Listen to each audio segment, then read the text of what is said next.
오늘 1월 첫째 주 거 미리 이제 예습을 하게 되는데 아마 매일 성경 안 갖고 오신 분들이 많은 것 같습니다. 토요일에는 매일 성경 꼭 지참한다 이렇게 습관적으로 이렇게 하시고 주보에도 또 계속해서 기억하실 때까지 광고 내도록 하겠습니다. 오늘은 요한복음 2장 1절에서 12절, 찬송가 289장, 208장이고요. 아이스 브레이커는 지난주 말씀인도 받은 것 경험하면서 서로 마음을 여시는데, 또 다른 아이디어로는 지금까지 참석했던 결혼식 가운데서 제일 재미있었던 장면이 무엇이었나 하는 거 이렇게 좀 나눠보시면은 마음 열기에 도움이 되실 겁니다. 오늘 본문은 요한복음에 나오는 7가지 표적 중에 첫 번째 표적인데요.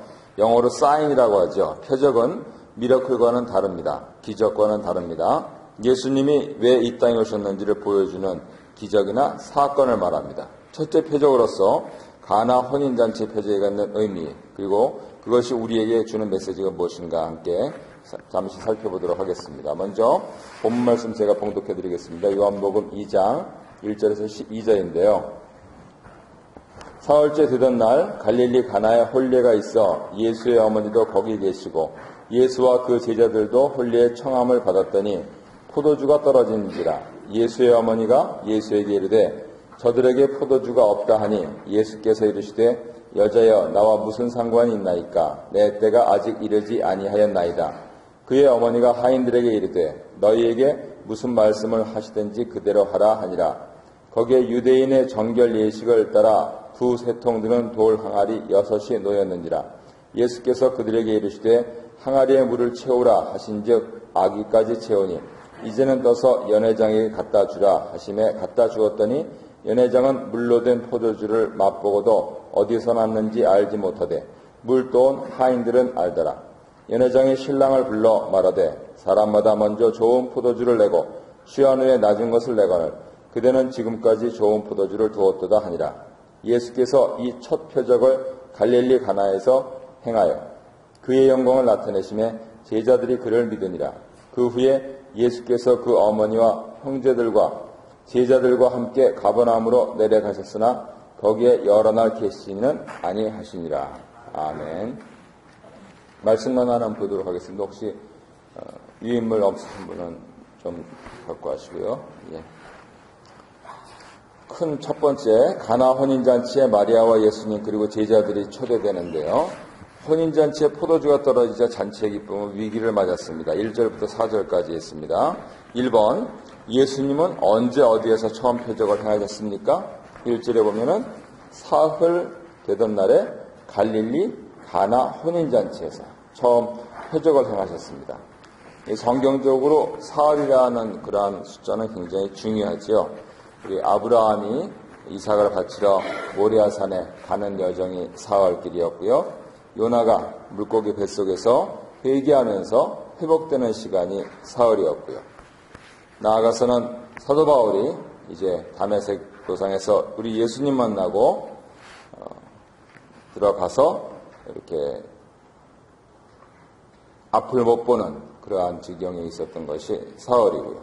또 우리 주님께서 사흘 동안 무덤에 계셔서 음부에 내려가셔서 그렇게 하나님의 뜻을 이루신 것도 그렇고요.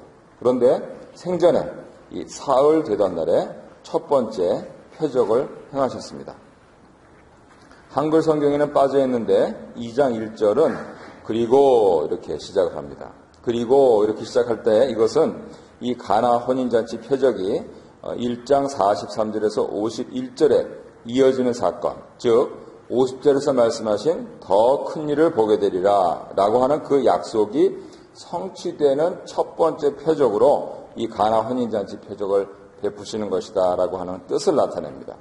2장 1절에 그리고 사흘째 되던 날 이렇게 읽으면 앞에 있는 말씀을 받는 거구나 이렇게 쉽게 아실 수가 있는 것이죠. 그리고 사흘 되던 날은 세례 요한이 예수님을 증언한 날로부터 7째 날에 해당됩니다. 이것은 7일간 말씀과 함께 완성된 창조 사건을 상기시키면서 이제 성육신하셔서 이 땅에 오신 예수 그리스도를 통해서 이루실 새 창조. 하나님 아버지께서 처음 창조를 하셨다면 우리 구주 예수 그리스도를 통해서 새롭게 창조하실 것.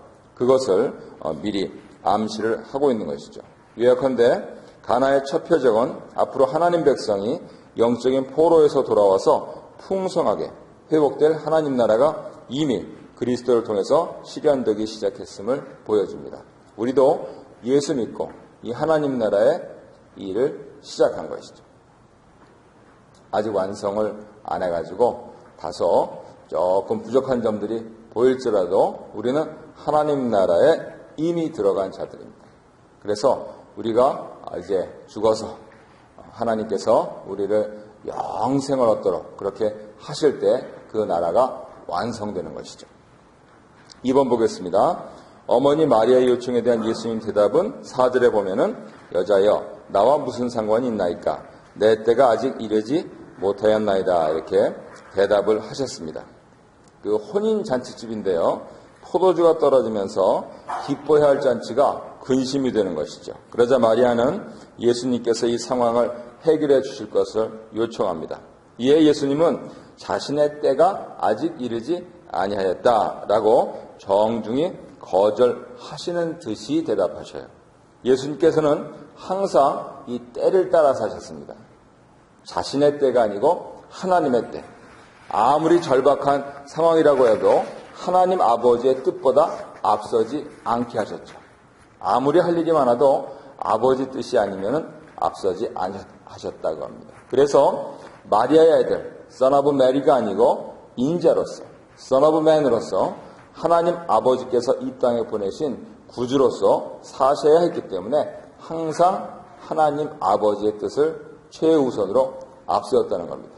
그리고 누차 들으셨겠지만 여자여 나와 무슨 상관이 있나이까 해서 이게 무슨 불효막심한 그러한 말이냐. 그런데 그것이 요한복음 19장 26절 등을 참조하면 이것은 오히려 애정과 존경을 담은 당시의 표현이었다 하고 쉽게 이해할 수가 있습니다. 그래서 그렇게 대답하시는 그러한 입장에서 이제 자신이 마리아의 아들이 아니고 인자로서 그리고 자신의 모친 어머니를 사람 여인으로 대하는 그러한 것은 이제 메시아로서 당연한 행동이었다. 그래서 오직 하늘 아버지의 뜻에만 순종하는 아들의 자세를 분명하게 보여주시고 있습니다.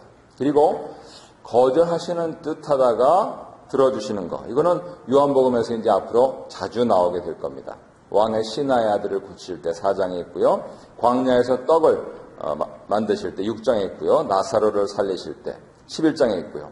형제들이 예루살렘으로 올라가 보자 라고 할 때 그때도 처음엔 거절하셨다가 나중에 들어주십니다. 이거는 예수님이 땅에 속한 인간의 뜻이 아니고 하늘에 속한 하나님 뜻에 따라서 움직이신다라고 하는 것을 보여주시는 것이죠. 예수님께서는 이렇게 하셨으니까 우리도 마땅히 이렇게 따라하는 게 좋은데 어떻게 따라할 수 있습니까? 무엇보다도 하늘 아버지 뜻이 무엇인지 잘 알아야 되겠죠. 오늘 아침에 그룹 성경 공부를 끝내면서 주기도문을 하실 때 우리가 바로 그것을 그냥 기도 틈마다 구하는 겁니다. 사실은 하늘 아버지 뜻을 보여달라고, 하늘 아버지 뜻대로 살겠다고, 하늘 아버지 뜻대로 이루어달라고. 그런데 입으로만 그렇게 하는 것이 아니고 마음으로 믿음으로 하고 또 우리 행동이 그렇게 되면은 우리도 예수님처럼 살 수 있습니다. 나눔 1번 함께 읽겠습니다. 시작. 혼인잔치에 포도주가 떨어진 상황은 결핍과 공경으로 기쁨을 잃은 인간 실존을 보여주며 또 구원의 기쁨을 회복시켜 줄 수 없는 무기력한 유대교의 실상을 드러냅니다. 내가 만난 인생의 공경이나 신앙의 위기에 대해서 그리고 그것을 어떻게 극복할 수 있었는지 서로 나눠봅시다. 네, 감사합니다. 요한복음에서는요, 의외로 공관복음과는 달리 유대주의에 대해서 다소 적대적이며 호전적인 입장을 나타냅니다. 특별히 바리새파를 비롯해서 주류 유대 교인들에게 굉장히 좀 나쁜 인상을 가지고 그렇게 이 복음서를 기록하고 있는데요. 그것이 영적으로는 아무런 것도 해줄 수 없으면서 마치 뭘 해줄 수 있을 것처럼 유혹하고 사람을 속이는 현대 문화와 아주 흡사합니다.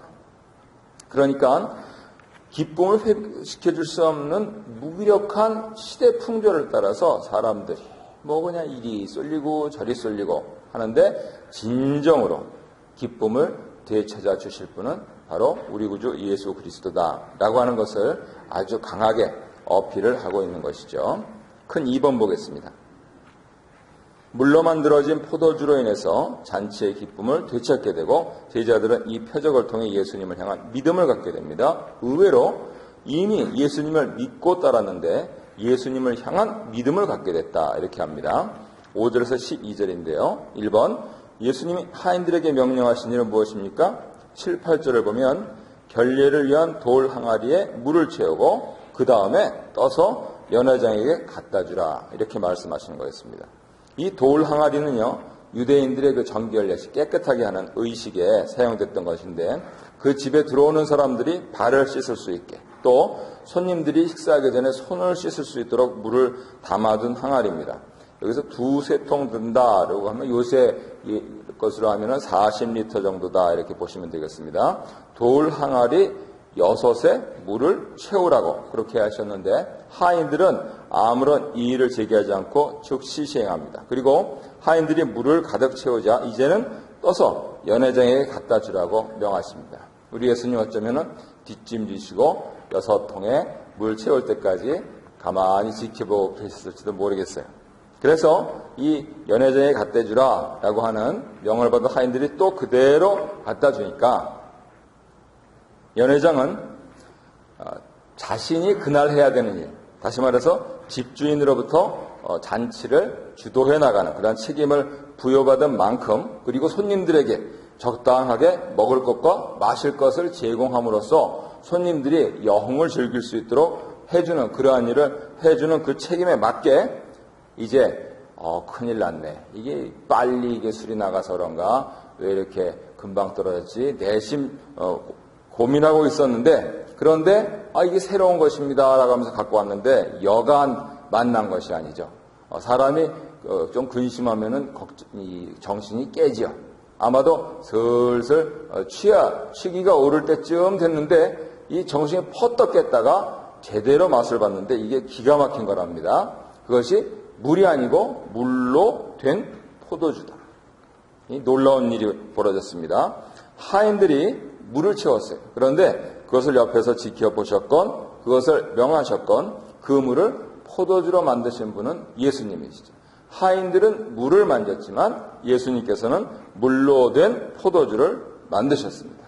그래서 이를 통해서 예수님은 새 시대를 여실 메시아의 영광을 드러내신 것이죠. 뿐만 아니고 이 첫 표적에서는 때를 기다리는 마리아의 믿음, 내 때가 아직 이르지 아니하였다 했는데, 이놈아 그게 무슨 말이냐 이렇게 말씀하시지 않고, 지금 저 아이가 이제 하나님 영광을 드러내나 보다 라고 천천히 기다려주고, 둘째 6항아리 채워라. 지금 손님들만이 와서 아주 등골이 펴지도록 바쁘고 힘들어 죽겠는데 무슨 물을 또 손님들 다 들어와서 손발 다 씻었어 이 사람아 라고 하면서 그냥 불평하고 이렇게 한 것이 아니고, 물을 채워라 라고 하시니까 그대로 6항아리에 물을 채운, 그것을 순종하는 하인들의 모습들에도 그대로 드러나 있는 것이죠.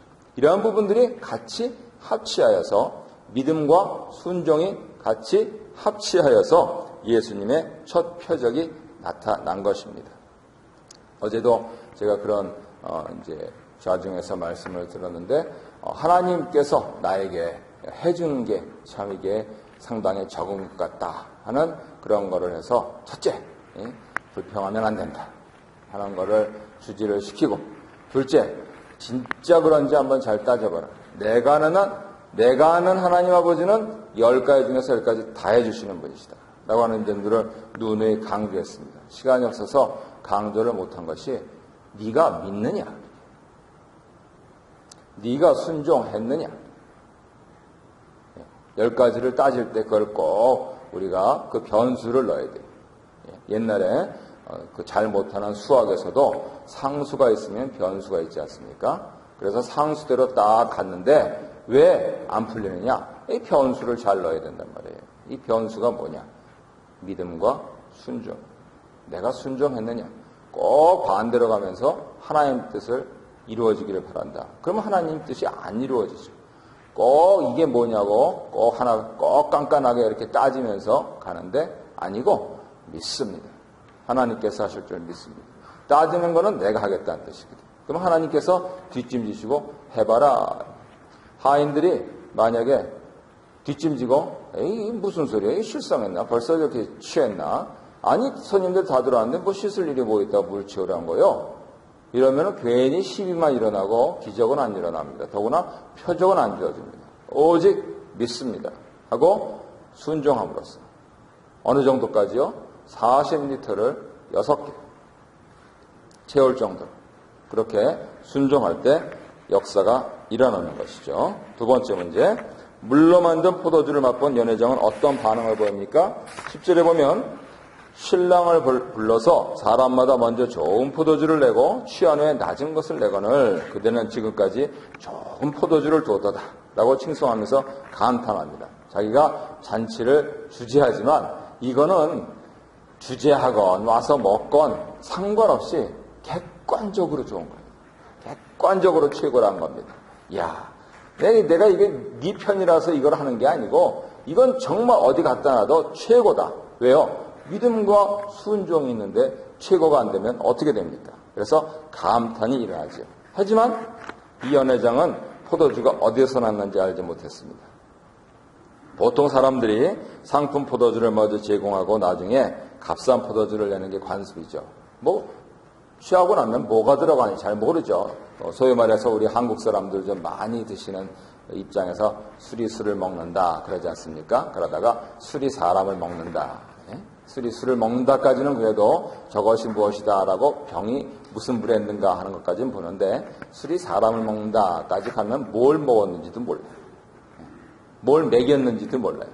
이게 물탄 건지 어쩐지 그냥 무조건 먹었다 하려고 거기다가 공 하나 더 붙는 거 주고 또 있는 사람들도 기분이다 그러면서 뭐 팁까지 한국에도 없는 팁까지 주고 그러는데 유대도 비슷했나 봐요. 값싼 거를 주는데 이 미각의 민감성이 떨어질 그때 노심초사하면서 어떡하나 이거 내가 이거 괜히 맡았지 라고 그렇게 전전긍긍하던 연회장이 탁 무릎을 치면서 감탄했다는 것입니다. 왜냐? 세상 돌아가는 것과 정반대 일이 생겼습니다. 예. 세상은 제대로 돌아가요. 그거 잘 아셔야 됩니다. 세상 거꾸로 돌아가지 않아요. 세상은 제대로 돌아가요. 그런데 믿는 사람들은 그 세상에서 어느 때는 거꾸로 살아야 됩니다. 이 연말에 다른 사람들 다 쇼핑몰 간다. 그러면은 내가 말씀 받았으면은 가만히 있어. 그러면 가스 안 태우고 돈 안 쓰고 예측할 수 있죠. 그 쓸데없는 거. 아이고 싸다. 어제도 아이가 와서 아이고 그냥 얼마나 그냥 세일이 많은지 그래서 그게 너와 무슨 상관이냐. 네가 그걸 사다가 뭐 할 거냐. 집에 싸둬가지고 남을 줄 거냐 네가 쓸 거냐. 결국 싼 게 비지떡이라며. 믿는 사람들은 어떻게 보면 시리를 거슬러 올라가야 돼요. 근데 그게 앞서서 사는 거란 말이에요. 한편으로는 희왕에 어차피 내년 크리스마스 또 돌아오는데 미리 땡겨서 사두고 한 11개월 묵혀둔 거 그거 대신 싼 값에 사가지고 아주 기쁜 마음으로 주면은 그것도 지혜가 될 수 있겠지만은 이제 살아보니까 그렇게 되는 경우들은 거의 없더라고요. 세상 사람들이 얼마나 약삭빠른지 나보다 좋은 거 먼저 알아가지고 내가 가가지고 for sale로 사는 건 다 떨거지. 좋은 거는 다 나갔어요. 일단 가게 안에서 종업원들이 다 먼저 해치우고 그리고 나서 아주 그냥 밤새워서 줄 서는 사람들 해가지고 그냥 싹 쓸어가고 그 사람들이 안 고르는 거를 내가 아이고 싸다 그러면서 이렇게 하는 거란 말이에요. 그래서 이러한 제대로 돌아가는 세상 이치를 보면은 과연 거꾸로 어떻게 살아야 될 것인가 이거 신자들 고민하면서 살아야 됩니다. 그리고 그걸 제대로 살아버리면 세상 사람들은 정신이 번쩍 들면서 기뻐요. 역시 다르다 그러면서. 이 돌 항아리에 들었던 물이 양질의 포도주로 바뀌고 혼인잔치는 다시 기쁨이 찾아오죠. 요한은 연회장의 반응을 통해서 물이 포도주로 변한 것이 확실함을 보여줌으로써 예수님의 신적 권능을 드러내고 있습니다. 예수님은 물을 포도주로 바꾸셔서 자칫 낭패와 수치를 당할 수 있었던 혼인잔치를 칭송과 감탄이 터져나오는 기쁨잔치가 되게 했었습니다. 이처럼 주님은 우리를 구원하여서 죽은 유대주의 아래서 혹은 죄와 사망의 권세 아래서 참된 희열의 삶을 잃었던 이들에게 풍성한 생명을 누리게 하셨고 또 찬양하게 하셨습니다. 그런데 물도온 하인들과는 달리 물로 된 최상급 포도주를 맛본 연회장은 정작 그 포도주가 어디서 났는지 알지는 못했습니다. 자, 그러면 3번 한번 보시죠. 예수님은 가나의 처음 표적을 통해서 자신의 영광을 드러내셨습니다. 이 표적이 제자들에게 미친 영향은 무엇입니까? 11절에 보면 이 처음 표적을 보고 예수님께 영광을 보고 믿음을 가졌습니다. 처음 표적을 보고 예수님 영광을 보고 믿음을 가졌습니다. 사도 요한은 예수님이 갈릴리 가나에서 행한 이 사건을 첫 표적이다라고 요약을 하고 있습니다. 예수님의 이적은 사람들을 놀라게 하는 그러한 능력이나 기적 이상의 의미, 즉 계시적인 의미. 무슨 계시냐? 사도 요한이 요한복음 21장을 통해서 말씀하시고자 하시는 것이 무엇이냐면 예수가 하나님 아들, 곧 하나님이시다 하는 사실입니다. 자, 오늘 새벽기도 눈길을 헤치고 오신 여러분들 가운데서 예수가 하나님이시다고 믿으시는 분 한번 오른손을 들어보십시오. 예, 그러시니까 여기까지 오신 거겠죠. 예, 그랬을 때 이 제자들이 믿음을 갖게 됐다 하는 말에 우리가 주의를 기울여야 됩니다. 그분의 신성의 영광이 드러나고 그분을 통해서 이루어지는 새 창조의 역사, 거기에 동참하는 자들이 예수의 제자들입니다. 제자들은 이전에도 예수님이 메시아이심을 믿어서 그를 따랐는데 이 표적을 보면서 더욱 확실히 믿게 된 것입니다. 이 연말 연시를 통해서 우리가 우리의 믿음을 더욱 확실하게 하는 그 사건들을 경험하게 되시기를 바랍니다. 제자들이 그를 믿으니라 한 것처럼 내 이름 석자 아무개가 예수를 믿으니라 라고 하는 그 사건이 없으면 무슨 재미로 무슨 맛으로 예수를 믿고 아직도 이 땅에서 살고 있느냐 한번 나 스스로 자문을 해보시라는 것이죠. 교회 가도 밤낮 그 타령이고 집에 가도 밤낮 그 타령인데 내 삶의 재미는 어디에 있느냐? 바로 예수가 하나님이심을 발견하는 데 있는 것입니다. 내가 구해야 될 기도 제목, 내가 해결해야 될 문제들, 내가 처리해야 될 그러한 일들, 혹은 당장 막아야 될 급전들, 이러한 부분들 예수님께 갖고 나가서 하나님께서 해결해 주시도록 하면서 그 부분들이 해결되는 것을 내가 체험하는, 그리고 사실 여기서 체험하고 사람들이 자꾸만 끝나는데 믿어야 될 거 아니에요. 그거 이제 볼 봤으니까 어디 들어갈 때 마음하고 나올 때 마음하고 다르다. 뭐 이런 식으로 하면서 교회 생활, 신앙 생활, 나아가선 예수 믿는 걸 그렇게 사람들이 자꾸만 인위적으로 혹은 관습적으로 바꿔버려요. 아니, 감사하면은요, 솔직히 감사한 금 좀 해야 되는 거 아닙니까? 감사한 금 이렇게 안 들어오는 교회도 저는 처음 봤어요. 생일날도 감사를 안 하네. 나와서 사는 것도. 안 그래? 안 그런가 보죠? 전혀 반응들이 없으시네. 그래서 하나님께 감사합니다라고 하면 내 믿음이 더 생겨요. 벌써 강대성에 여기 감사한금에 올라져 와 있는데 내 마음이 여기 벌써 올라져 와 있는 것이거든요. 그런데 그냥 은근슬쩍 지나간다.